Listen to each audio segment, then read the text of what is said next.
After a year's absence, Arsenal are back in Europe and with a bang.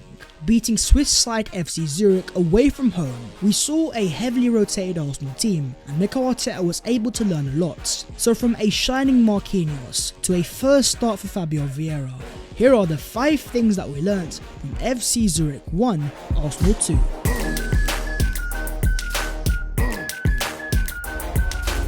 Yo, what is going on, guys? My name is Babs14 and welcome back to your boys channel. The Arsenal have won. I know you're doing fantastic, so as per, smash a like if you enjoy the content, subscribe to the channel if you are new, and let's get into the 5 things we learnt, starting off with the arrival of Marquinhos. You see, in the summer transfer window, it was very well noted that Arsenal wanted to sign a wide forward. Mykhailo Mudryk, Pedro Neto, Rafinha, many a name was passed around, but at the end of the day, Arsenal weren't able to acquire any of those players. And a few weeks ago, we did discuss on his very own channel a quote from Mikel Arteta saying that he did not need to see Marquinhos in any more games for the academy because Arteta had seen enough to have him involved with the first team. Well, the Europa League was always going to be the prime opportunity. And today what we saw was Marquinhos announcing himself to every single Arsenal fan. 69 minutes played, 52 touches, 1 goal, 2 shots on target, 1 assist, 2 big chances created,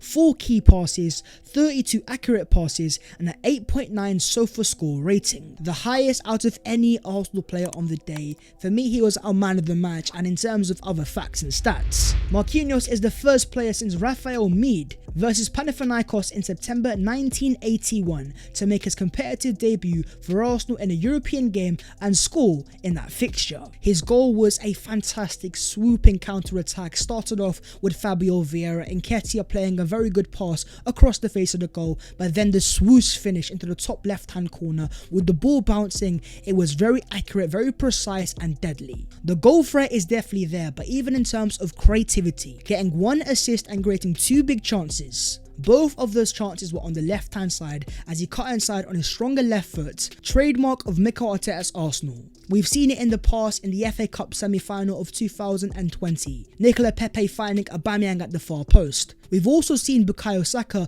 do this as well, with the prime example being against Benfica in the Europa League last 32 to win the game in the last minutes. That seems like coaching of Mikel Arteta, and in 2 separate occasions Marquinhos in today's game showcased that he has the ability. But the one thing that surprises me so much about the player is the fact that he has all of the fundamental basics at 19 years of age. The off-the-ball work rate and the hunger to win the ball back. Marquinhos was pressing in smart ways, closing down the angles. But even when receiving the ball, he was very secure, completing 86% of his passes. His physique is also very underrated because at 19 years of age, he's not meant to be that strong. It is just his first appearance, but so many promising signs of a fantastic potential touchline wide forward. Every single action that he was doing was very similar to Bukayo Saka, and that being to a high standard. Saka is still 21 years of age, so you can't call him the next Bukayo, but what you can say is we now have 2 very similar profiles on the right hand side, and maybe in the Premier League, in the later moments of games when Arteta wants to rest and rotate Saka, as Marquinhos has shown in this game, he has the fundamentals and maybe the minerals to be a very adequate backup and rotational option for Bukayo Saka. To get all of this for the price tag of £3 million, have Arsenal found another gem out of Brazil? Only time will tell. Moving on to Fabio Vieira, the risk taker. There were so many Arsenal fans specifically tuning in just to watch Fabio Vieira. Now, in terms of his performance, I don't think it was outstanding, but you could straight away get a gist of the type of profile that Fabio Vieira is, and that is a player that when he gets the ball, he wants to make things happen. By nature, by default, his first action is to play through balls in behind, be very decisive in the final third. It's very clear to see that his movement is of a high level straight away, drifting from half space to half space. He was always making himself available in the most dangerous of positions. One thing that stood out to me is that he gave the ball away away a few times, but that's perfectly fine because that's the type of player that Fabio Vieira is. He wants to play more riskier passes that when they come off are going to be far more incisive. Very similar to your Kevin De Bruyne's and Bruno Fernandes, players that lose the ball very often but also get the most amount of assist, because when they get the ball they will play the riskier passes, and when they come off, Arsenal will score goals, but when they don't come off, fans might get a bit frustrated. And this is where he differs from Martin Odegaard, who by instinct is far more of a player that wants to keep the ball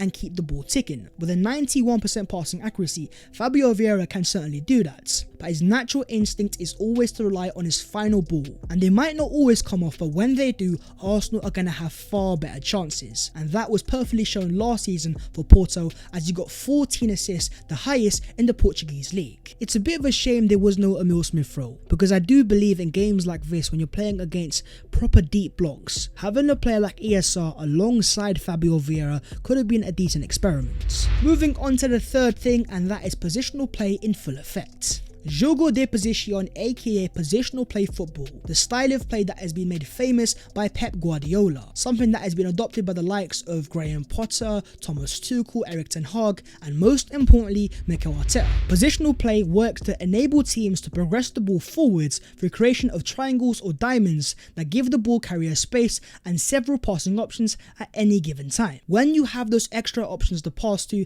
that is when your team is able to keep the ball better. It's why you see Man City often with 60 to 70% possession. Arsenal want to become that level of dominance, and in the Premier League, they've only really showed it for 45-minute spells or maybe 60-minute spells. In this game, Arsenal were fully dominant. A 2.7 expected goals to their 1.2, 18 shots, 8 on target, 15 from open play, a 70% possession, well over double their passes, nearly 80% of the field tilt, 91 final third entries, and 4.6 expected threat created. And for a majority of the game, we were camping in the Zurich half. That is allowed to happen in the first place because of the elite level of positional play football. There were so many passing options with so many great rotations, whether it's Tomiyasu moving into midfield or Xhaka moving into the number 10. There was so much fluidity in this Arsenal team, and it allowed us to have so much of the ball. It's the level of dominance that Arsenal now want to convert into the Premier League. These Europa League group stage games will give these Arsenal players the opportunity to experience what it feels like to dominate the majority of the game, with the long-term idea being that once they get used to it and they know what they're doing,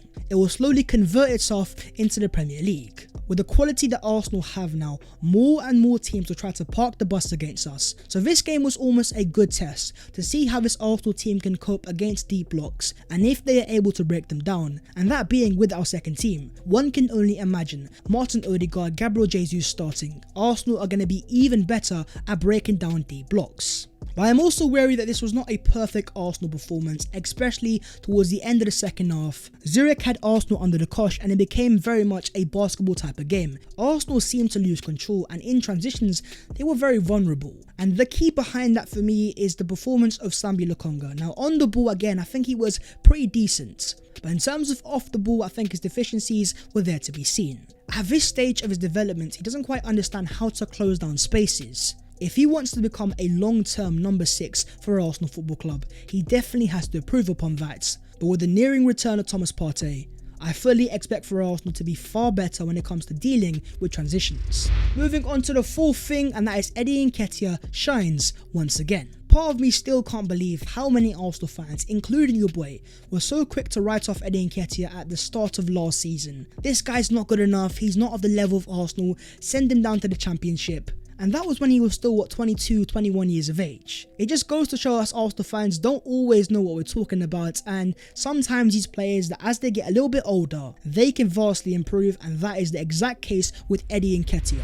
In this game, getting a 7.1 rating, 1 goal scored, 2 shots on target, 1 successful dribble, and an 89% passing accuracy. If it wasn't for a little deflection, he also basically had an assist. And this performance showed for me the different layers to Nketiah's game. The first goal shows his ability to play on the counter-attack, being the outlets, running in behind, and playing an incisive pass across the face of goal, but also completing 89% of his passes. For a striker that is up there with the best in terms of pass completions, it's a fundamental aspect that Mikel Arteta wants for all of his players to have. So with Jesus and Nketiah, what Arteta has there is two players, two strikers that are the best in the best when it comes to keeping the ball. And the idea that Arsenal don't have any squad depth I think is a bit overstated. We might be light in certain positions, but in others we are pretty strong. So going forwards with the amount of games that Arsenal have coming up, I wouldn't be surprised if Mikel Arteta was to rotate sometimes, and sometimes have Jesus off the bench and Nketiah starting, or maybe sometimes if he's feeling ultra attacking,